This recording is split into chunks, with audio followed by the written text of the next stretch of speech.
Did versus do. एक गांव के अंदर से जब भगवान निकले तो वहां कुछ अमीर लोग आए, बहुत अमीर लोग, वहां के राजा, बड़े बड़े व्यापारी आए, बड़े बड़े गिफ्ट लेकर के। इतने बड़े बड़े गिफ्ट लेकर के आए और भगवान उन गिफ्ट को रिसीव करते और अपने शिष्य को बोलते, डिसाइपल को बोलते कि इसको साइड में रख दो, और गिफ्ट रिसीव करते, डिसाइपल को बोलते साइड में रख दो। सबके सब गिफ्ट दिए जा रहे थे और भगवान उसको साइड में रखते चले जा रहे थे। तो वहीं उन्होंने देखा कि एक बूढ़ी गरीब औरत पेड़ के पीछे छुपी हुई है और छुप छुप करके भगवान को देख रही है, छुप छुप करके भगवान को देख रही है। तो उन्होंने बुलाया, आप बाहर आओ। वो बाहर आए। जैसे ही बूढ़ी औरत आई तो उन्होंने कहा कि भगवान मैं आपके सामने इसलिए नहीं आ पा रही क्योंकि मेरे पास आपको देने के लिए गिफ्ट नहीं है। और आधा खाया हुआ सेब था, उसने तुरंत वही भगवान को पकड़ा दिया और भगवान मुस्कुराए। उन्होंने से आधे खाए हुए जूठे सेब को उठाया और खाना शुरू कर दिया। सारे शिष्य बोले कि भगवान इतने बड़े बड़े गिफ्ट आए, आपने वो रिसीव किए नहीं, साइड में रख दिए। इसने जूठा आधा खाया हुआ सेब, उसको आपने खा लिया। तो भगवान ने उत्तर दिया, बड़ा सरल से मेरी बात को समझो, सरलता से। भावग्राही जनार्दन, कि मैं भाव को ग्रहण करता हूं। और भगवान ने क्या कहा वहां पे? उन्होंने कहा कि जितने भी राजा महाराजा और बड़े बड़े सेठ आए थे, they are giving me 1/10 of their capacity. और ये जो बूढ़ी औरत आई थी, she is giving me 100% of her capacity. तो उन्होंने पूछा इसका क्या अर्थ हुआ? बोले ये बड़े सेठ, इनके पास बहुत कुछ था देने के लिए, 90% छुपा लिया, 10% दिया। और ये बूढ़ी औरत, इसके पास केवल आधा सेब था, उसके पास कुछ भी नहीं था खाने के लिए, वही 100% था, उसने वही सब कुछ अपना मुझको दे दिया और ये चिंता भी नहीं करी कि आज वो कैसे खाएगी। तो आप कितना कर सकते थे, उसमें से कितना किया। एक आदमी की कैपेसिटी बढ़ाने के लिए भगवान ने ऐसे ऐसे प्रिंसिपल्स बताए हैं। हाँ, और इसीलिए भगवान क्या कहते हैं कि भगवान बुद्ध कहते हैं कि सबको समान दृष्टि से देखना चाहिए।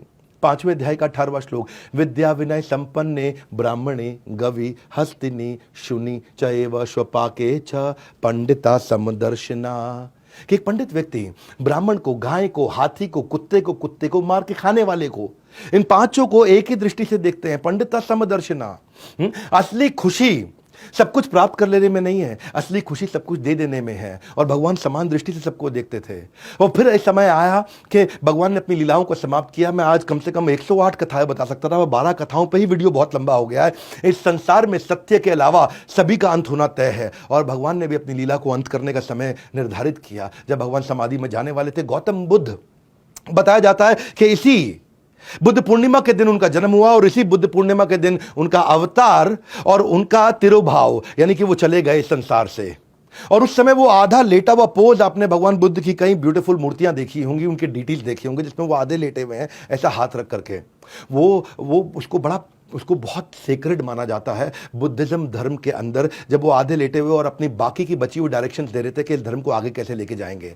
और उसी समय उन्होंने 6 टीचिंग्स दी कि किसी की हत्या नहीं करना, किसी का कुछ चुराना नहीं, इंद्रिय तृप्ति को त्याग दो, किसी को दुख नहीं पहुंचाना, कभी नशा नहीं करना और किसी को रिश्वत देना लेना नहीं। 3 उन्होंने नोबल ट्रूथ दिए। क्या बोला कि दुख आएगा ही आएगा और दुख का कारण इच्छाएं हैं, और जिस दिन इच्छा समाप्त हो जाएगी दुख समाप्त हो जाएगा। 3 बातें, बहुत सुंदर बातें, बहुत सुंदर ज्ञान दिया उन्होंने कि दुख अपरिहार्य, अनअवॉइडेबल, आएगा ही आएगा, और इच्छाएं दुख का कारण है। जिस दिन इच्छा समाप्त हो गई दुख भी समाप्त हो जाएंगे। Beautiful learning. ये अपने सारे बच्चों को दिखाइएगा इस वीडियो को। बुद्धिज्म में आज 520 फॉलोअर है पूरी दुनिया के अंदर, लगभग 7% पॉपुलेशन। बुद्धिज्म में कोई होली किताब नहीं है जैसे कि बाइबल है, कुरान है या भगवत गीता है, ऐसी कोई किताब नहीं है, पर उनकी टीचिंग्स हैं। आज चाइना के अंदर 18% लोग बुद्धिस्ट हैं। आज आप देखेंगे थाईलैंड के अंदर 93% लोग बुद्धिस्ट हैं और जापान के अंदर सबसे ज्यादा 67% लोग बुद्धिस्ट हैं। वैसे BR Ambedkar, tiger would, Steve jobs और रिचर्ड गियर भी बुद्धिस्ट बन गए थे आगे चल के। बहरहाल ये बुद्धिज्म की कहानी। और अब क्योंकि इस समय बुद्ध पूर्णिमा आई है, इसलिए हमने भगवान बुद्ध को याद किया और उनके लेसन्स। आज किसी भी बच्चे के अंदर, किसी भी बड़े के अंदर अगर ये लेसन्स में से कुछ भी आ गया तो जीवन में क्रांति आ सकती है। इसको धैर्य के साथ सुनने वाला वीडियो था।